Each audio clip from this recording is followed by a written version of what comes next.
So Russell's over in Greece, but here in New York, we had an event over the weekend. Tens of thousands marched to kick off climate summit demanding end to warming causing fossil fuels. This is from the Associated Press. Yelling that the future and their lives depend on ending fossil fuels, tens of thousands of protesters on Sunday kicked off a week where leaders will try once again to curb climate change, primarily caused by coal, oil, and natural gas. This time, I think they got it. They say they'll once again try and curb climate change. Got a good feeling about this time. 352 is the charm, as they say. But protesters say it's not going to be enough. And they aimed their wrath directly at U.S. President Joe Biden, urging him to stop approving new oil and gas projects, phase out current ones, and declare a climate emergency with larger executive powers. Notice they didn't ask him to stop bombing allies' infrastructure, like the Nord Stream pipeline. They didn't ask him to stop funding the Ukraine war. Was that on the list of demands? No, it's fossil fuels. End fossil fuels. We hold the power of the people, the power you need to win this election, said 17-year-old Emma Beretta of Brooklyn of the youth protest group Fridays for Future. If you want to win in 2024, if you do not want the blood of my generation to be on your hands, end fossil fuels. The March to End Fossil Fuels featured such politicians as Representative. Yeah. She thinks somebody's listening. Right, exactly. That's adorable. Exactly. The march featured such politicians as Representative AOC and actors Susan Sarandon, Ethan Hawke, Edward Norton, Kira Sedgwick, and Kevin Bacon. But the real action on Broadway was where protesters crowded the street, pleading for a better but not so hot future. It was the opening salvo to New York's Climate Week, where world leaders in business, politics, and the arts gathered to try and save the planet, highlighted by a special United Nations summit on Wednesday, which was today, and we will probably have a follow-up on this on our Friday program. So here's some of the stuff that was going on in the streets. This is what the Sunrise Movement decided they wanted to highlight. That's by design. I muted it first because Russell was on a bit of a delay halfway around the world. So here's the video now. I believe that we will win. I believe that we will win. I believe that we will win. I believe that we will win. I believe that we will win. I believe that we will win. I believe that we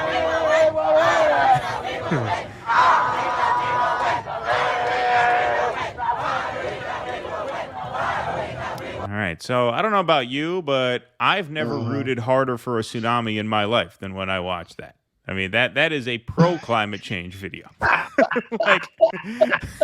This is, of course, the Sunrise Movement, which pivoted from pressure group on Joe Biden to proud endorser of Joe Biden. The minute Bernie Sanders dropped out, they started jockeying for influence within the Biden campaign, hoping to wield influence within the Biden administration. And now here they are saying, you better listen to us or else what? Or else what? Our great friend. Right. Yeah. Go ahead. Well, that's it. Or else what? And that's, and we'll get into this, I'm sure, with Brianna and Jenk segment later. This is the thing these people can never answer to those of us who are post-duopoly. Okay, so you're going to make them change policy? How? Why? Right. Like you're appealing to the better angels of their nature? Is that your strategy, Sunshine? Is that what you think is going to affect a fucking old mummy like Joe Biden is going to be persuaded by your youthful enthusiasm? Like, what do you? I like Nick Riviera. What do you think's going to happen here? Yeah. Sound like they could have used a little more cowbell. In that circle there. But yeah, no, absolutely. Absolutely right. And our great friend Nick Cruz over at RBN put out a great hotspot video on this. So let's give this a play right now. Cue this up. Bang. Here we go. So we had a climate march in New York where a bunch of climate activists was demanding that we end fossil fuels and for Joe Biden to declare a climate emergency. We demand that Joe Biden end fossil fuels and declare a climate emergency, or we will vote for him again. Fam, this was a glorified DNC event. You had the Sunrise Movement that was there, who sheep-herded young climate activists into the Democratic Party, and they were notorious Biden supporters. Fam, they had one of the biggest sellouts of our generation at the event, AOC, and they treated her like a rock star. We organize out of hope. We organize out of commitment. We organize out of love. We organize out of the beauty of our future.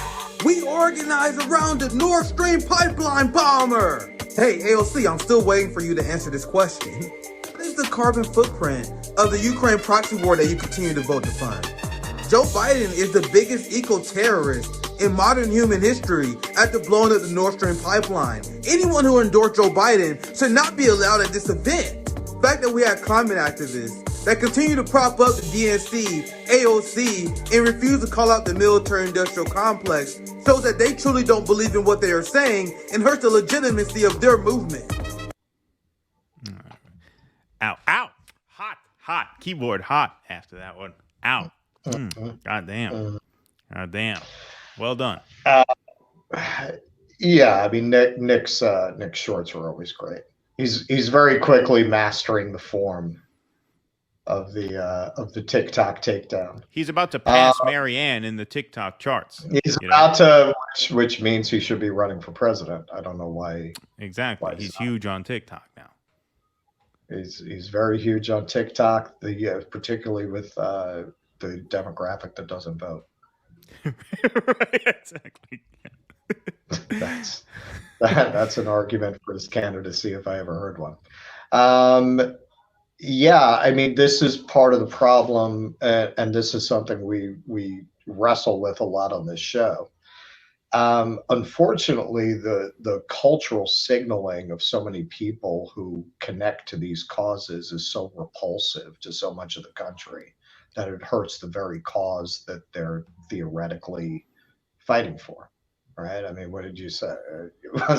You want to see a tidal wave coming. So how do right-leaning people feel when they watch that? Yeah, that last video, I took it off the queue now. That was not a reason to save the human race. That was not a compelling piece of evidence to say that the human race is worth salvaging. Not at all. Right.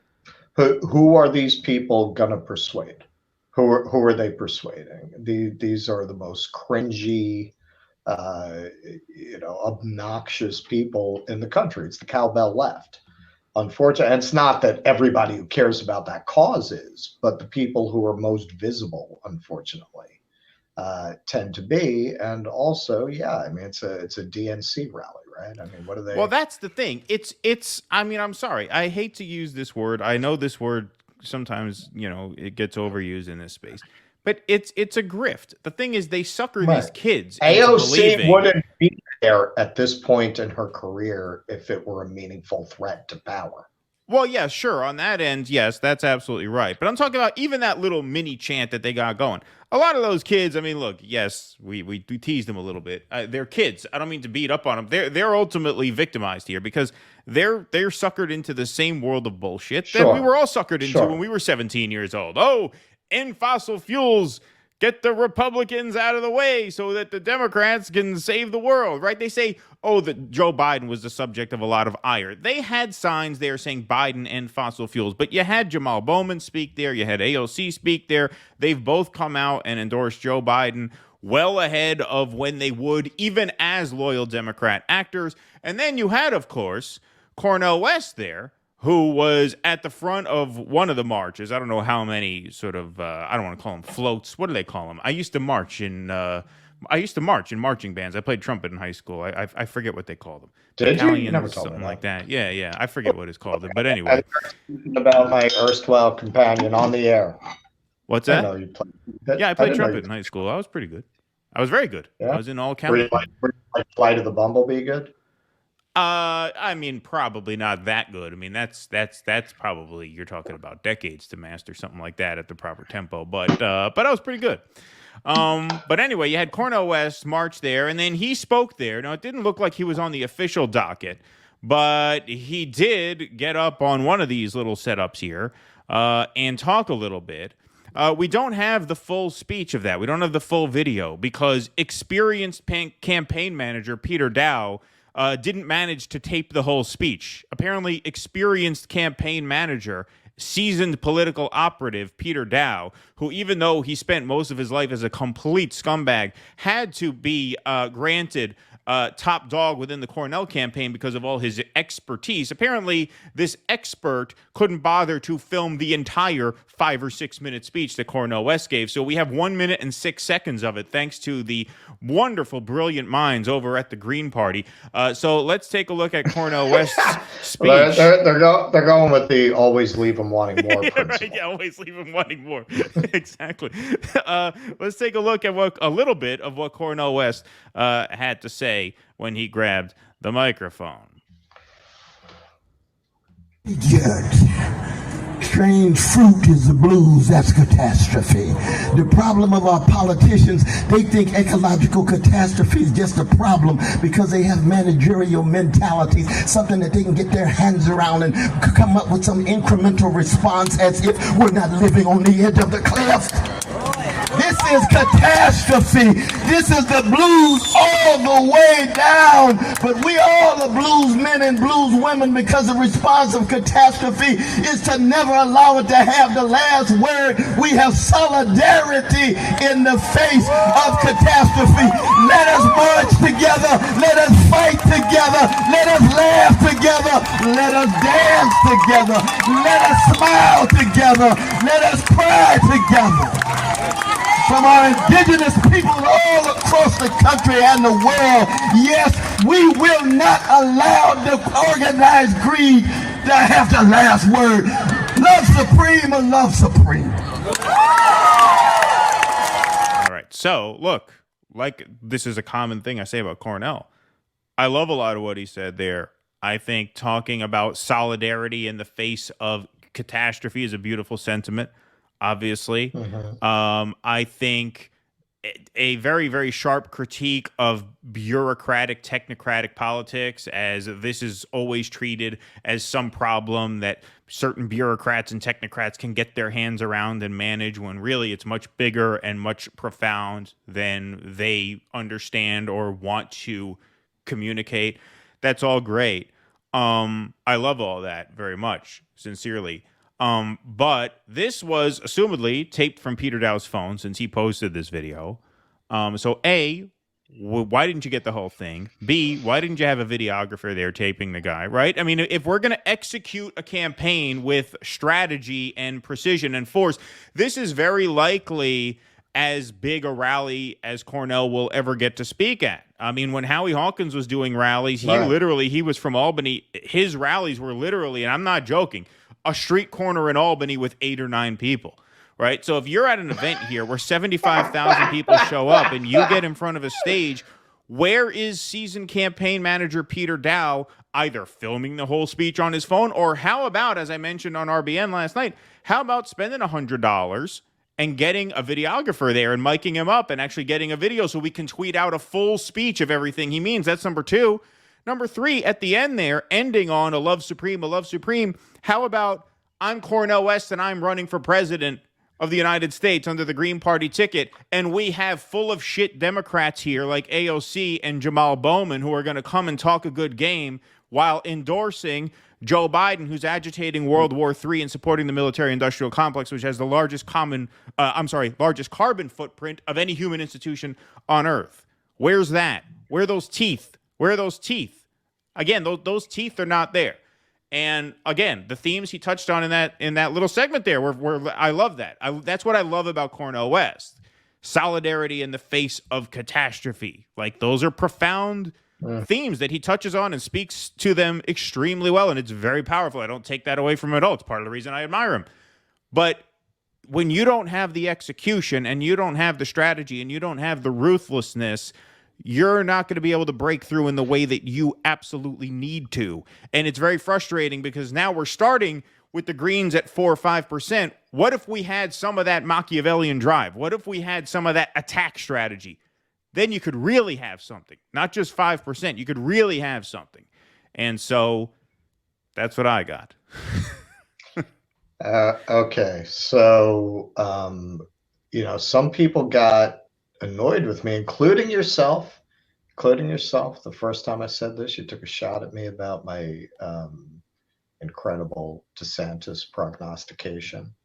I said when Cornell came out of the gate and he just basically launched his campaign like a stumbling block, with the People's Party, and then with the Green Party, and then with the Anderson Cooper. I said, look, man, he doesn't really seem to have the mind for this. It's not in any way denigrating him. That's a certain kind of mind to run for president, right? That's a certain way of thinking. That's a certain way of looking at the world.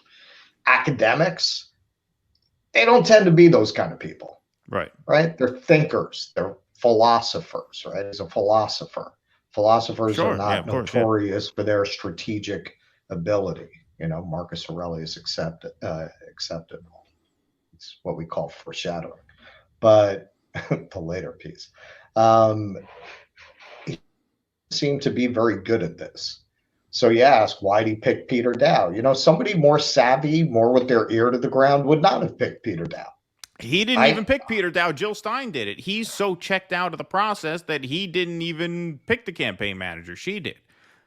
Okay, so right there, and that harkens back to the whole People's Party thing. It's like, oh, Nick Brana said some nice stuff. Hey, I'm going to launch with the People's Party. He doesn't seem to have really understood the nuances and implications of launching that way.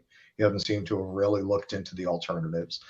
And hey, when you look at places that he has generally not been willing to go, don't fall into this trap again, man. We did this with Bernie Sanders, right? I have said, as soon as Bernie Sanders did not answer the direct question, can you give an example of Hillary Clinton changing her vote because of corruption? And when he wouldn't answer that, we all should have been out of there, frankly. Everything that happened after that was foreshadowed by that moment. Right. So now, don't sit around now with everything that you've seen so far and be like, I can't believe Cornell didn't say this. I can't believe Cornell didn't say that. He's telling you what he will and won't do by what he is and isn't doing. Right. By not going up I'm sorry. I know a lot of people don't want to hear this. If he were going to say shit like that, he'd be saying it. He's not going to say it. What better venue? Of course. AOC's right there. Of course. Jamal Bowman's right there. Sunrise Movement's right there. Right. That is his opportunity to seize the moment and make the post-duopoly case, to make the alternative case. And he is not going to do it. He is a fucking lifelong Democrat. At the end of the day, he's friends with a lot of these people. He's not going to go there. If he were going to go there, he would have gone there. He's not going to go there. Now, am I arguing you shouldn't vote for Cornell? No. I have said before, we have some people we've gone back and forth about from the beginning about Cornell. And I've said, and, I'm not reducing him to this, but I'm just saying politically, in theory, stick a hand in a Kermit the Frog puppet, and if it can get over 5%, I'll vote for it. Okay? Like, it's not, I don't care, really. I'm just looking to break the two-party system. And Cornell, at least, is somebody I like, and I trust his ethics. I trust his intentions. I don't think there's any corruption going on there. I just think he has occupied a very comfortable position within what is ultimately the liberal establishment for most of his career. And there's only so far he's going to go. And if you think he's going to go further than that, I'm sorry, you're kidding yourself. The best prediction of future behavior is past behavior. He's already told you through his behavior, he's not particularly competent at running for president. And he has limitations on where he will go that are going to limit his effectiveness as a spokesperson for a post-duopoly argument. Those are just the facts. Please clap.